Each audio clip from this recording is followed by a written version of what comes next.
Hello there, it's me again, Clarise. I just turned 26. Amazing! And weird, still feels weird. Anyway, tomorrow I will be doing my groceries again. And like last week, ako nagtahi nung sinuot ko before or for the grocery day because I only get a chance once a week, so I make it count. This is the dress here. Vintage dress pa rin to with a very nice material. Chiffon-ish na makapal and meron siyang belt. Wala siyang pockets. So I will be revamping this para may OOTD ako bukas. By the way, for my birthday, I also got this gift from my mom. This will be my second Coach wristlet. Ang ginagamit ko ngayon na wallet is also a Coach wristlet na medyo luma na. And this is what it looks like on the inside. Very pretty, very spacious. Yung details niya is very pretty. Tapos, hindi talaga tinanggal yung presyo. Pero at least naka-sale siya. From from $75, $74.99 na lang. Life-changing discount. Anyway, this is one of the things na nakuha ko or na-receive ko for my birthday. So, thanks, Mom. Anyway, itong project na ito is inspired by Korean fashion. So, I'm going to attempt to make this vintage dress into something more interesting, more now. I hope this works because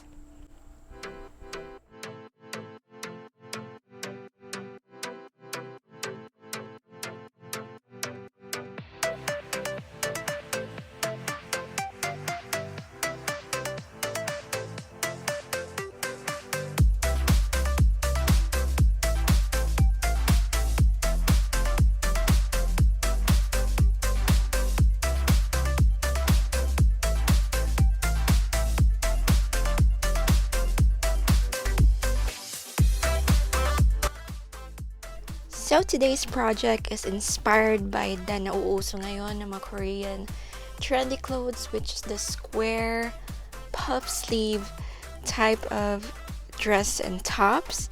So, first off is very carefully cut the sleeves kasi this is the main detail, the main star of the dress.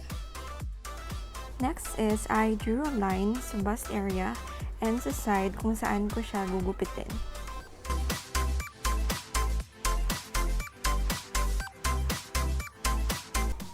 To be able to attach the sleeves later on, kailangan pa-diagonal yung line na igugupit natin where we will attach the sleeves. Here on both adjacent sides, nagmark ako ng 3 inches each side.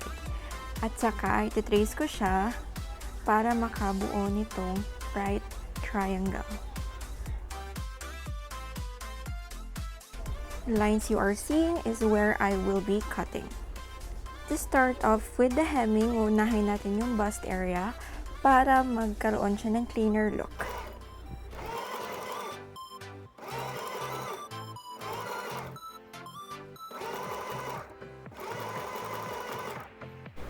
I removed the button para matahi ko siya and later on, pabalik ko rin siya for the finishing touch.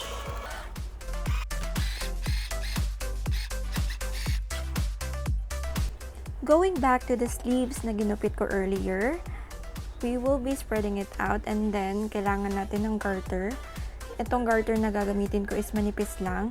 What we will need to do is sew a casing na enough ang space for the garter to go through.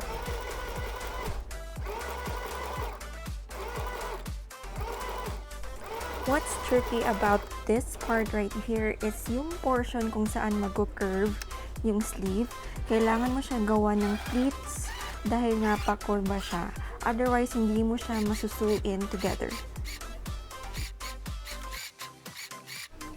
Here's what it looks like after doing the casing. Now, nakikita nyo ulit yung mga piece na sinasabi ko. It's kinda difficult, especially with the material, but it's very doable. Now, I have this teeny tiny, my handy little safety pin. With this, mas madali nang i-go through yung garter sa casing na tinahi natin earlier.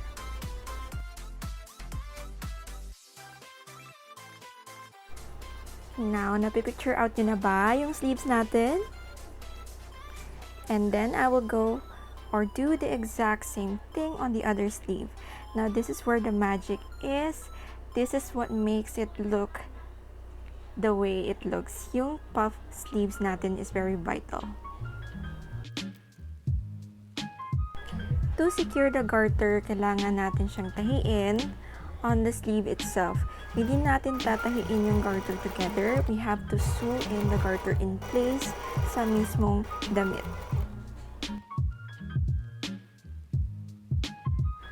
Here, I am just going back and forth to make sure na very secure yung elastic sa ating damit. If you recall the diagonal line na ginupit natin earlier, this is what it is for. It is for the sleeves to have a perfect spot. Once na-pin na natin siya in place, then we will get to sewing them together.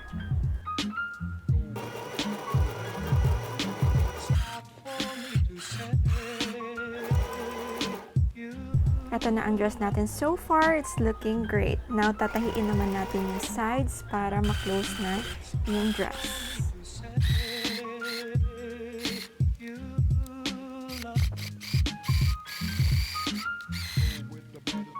Now, what I want to do is iigsian ko yung dress according to my liking. So, from the bust down, I measured 25 inches, including yung ating seam allowance.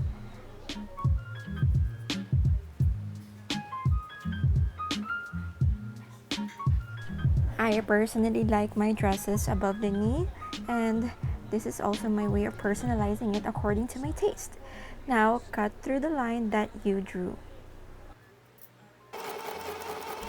Now, after cutting everything, I hem the whole skirt to give it a cleaner look and para iwas pag-run ng thread.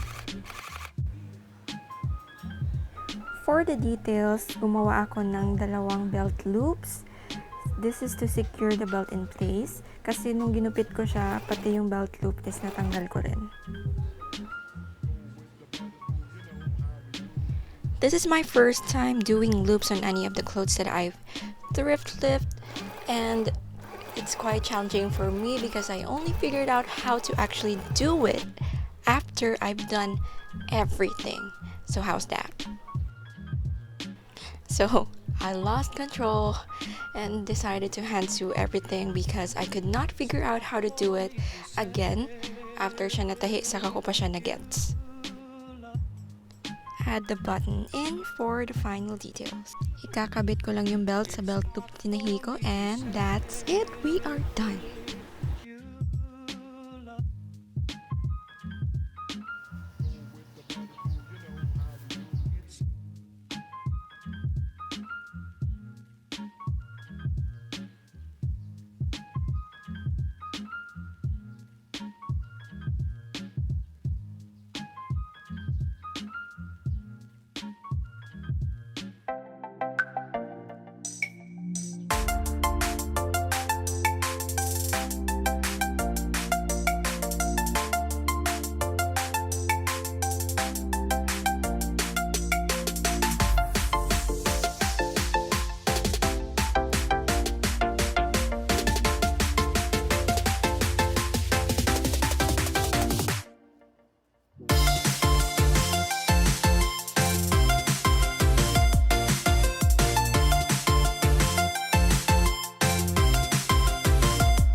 So I just made it here sa Robinson. So sa City Gate talaga ako nakapag-grocery, pero nasa Robinson talaga ako nakapark during this time that I was filming this. Sa Facebook page nila, 5 p.m. sila magko-close, pero in reality, 3 p.m. pala. So lack of updating on their part.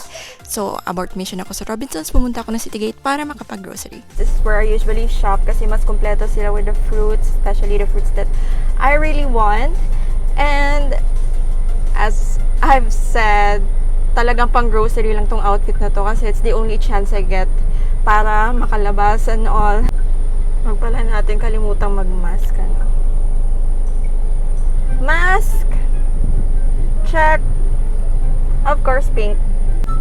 Can you expect more or less from me? FM pass! Let's go! Unahin natin yung wet section kasi the thing about the City Gate is nililigpit nila early yung malapit na sila mag-close. I don't know why. But yeah, let's go with the wet section first.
Goodbye, outside world. See you next week.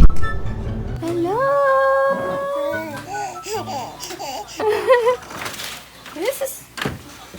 Hi! Miss me? You miss me? Hello!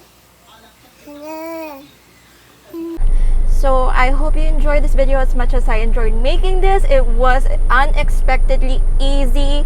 Mabilis ko lang siya nagawa and I'm sure you can do it too. And if you want more videos like this, please be sure to subscribe, hit the bell button para you won't miss any updates from me. Follow me on Instagram and on Facebook, Dabawenya Vlogger pa rin po. And I'll see you on the next one. Bye!